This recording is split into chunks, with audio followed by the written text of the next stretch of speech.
6:50, time for the morning sprint. We're just hours away from more auto workers walking off the job.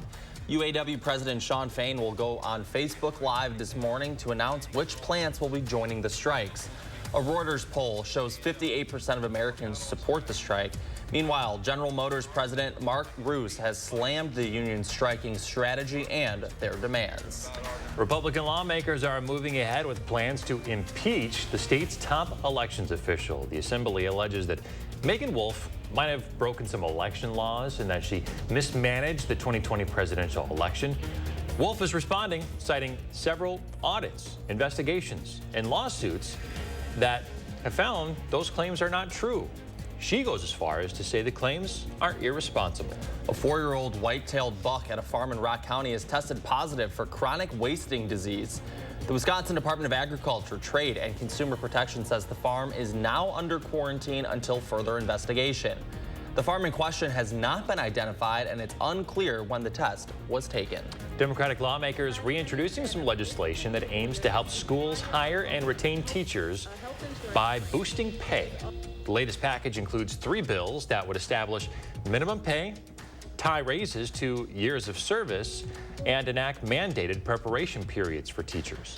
An update now to a story we brought you as breaking news yesterday. Late Wednesday night, a burst pipe sent roughly 55,000 gallons of water into UW-Madison's Engineering Centers building.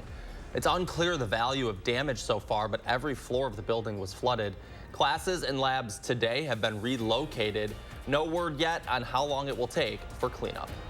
2 GOP lawmakers are circulating legislation to dismantle the Electronic Registration Information Center. The ERIC helps election officials across multiple states, including Wisconsin, check to see if voters have cast ballots in more than one state.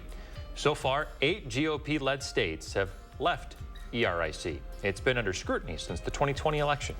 The new interchange at US 1218 in County AB will be opening this morning. A ribbon-cutting ceremony was held yesterday to mark the completion of the project. The operation brought a new diamond interchange to improve safety, expand bike and pedestrian access, and support local economic development. The final price tag, just over $29 million. A Milton man is facing charges after crashing a vehicle that sent him and a toddler to the hospital. The crash happened back in May. The criminal complaint says 26-year-old Yildani Rodriguez was said to be going over nearly 100 miles an hour during a police chase near Monona Drive when he hit a fire hydrant and sent the car airborne. He's scheduled to appear in court Monday. Police in Janesville are saying a teenager was responsible for a Wednesday morning robbery of a convenience store. A 17-year-old boy has been taken into police custody. Alliance Quick Mart had been robbed at 8:30 Wednesday morning, and officers found a gun and the stolen merchandise after a tipster recognized the teen's photo from photos shared on local media and reported him. He is facing armed robbery charges. Milwaukee County is now a sanctuary for trans and non-binary people. The County Board of Supervisors passed a resolution that says that the county opposes measures that would allow legal violence toward trans people in accessing gender-affirming care. If the state legislature passed a law to ban gender-affirming care or punish those who provide it, the board would ask the sheriff's office to make enforcement their lowest priority. Rupert Murdoch, who assembled a media empire that includes Fox News, is stepping down as chairman of the Fox Corporation and News Corp. In a memo to employees, he wrote in part, quote, "The time is right for me to take on different roles. However," Murdoch added, "for my entire professional life, I have been engaged daily with news and ideas, and that will not change." A new government report says the FDA needs to do more to find kids being sold tobacco. The FDA conducted more than 1 million inspections for underage sales of tobacco from 2010 to 2020. In the year between 2019 and 2020, about 10% of the inspected stores had violations, 1 out of 10. The report found the agency has had trouble handling serial violators and encourages them to work with the ATF to crack down on sales. The head of Kyiv's city military administration says the city has endured 1,000 hours of air raid alarms since the start of the war, beginning with Russia's invasion in February of 2022. The most recent alarm lasted more than 2 hours.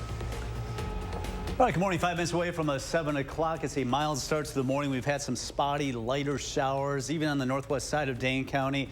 Most of this is up, though, in Sauk County. Richland County seeing some of these showers as well. A lot of these are not lasting real long, but it's kind of nuisance showers. We can't rule those out through the morning hours. Now, the final drive tonight, as we have Sun Prairie West at Waunakee. It looks generally dry. Can't rule out a spotty shower. It's going to be mild temperatures in the 60s for the game tonight. Temperatures today should rise through the 70s quickly. Maybe an isolated shower this morning. Can't even rule out one this afternoon, but generally dry, I think, this afternoon. It's going to be later tonight as we're going to see a cluster of storms roll in out of Iowa. That'll bring us an opportunity of some rain through tomorrow morning. And then we're looking at dry, warm weather tomorrow afternoon as we get up to 80. A little cooler, maybe a shower on Sunday. All right. Kelly Slifka, thank you. We'll be back in 30 minutes.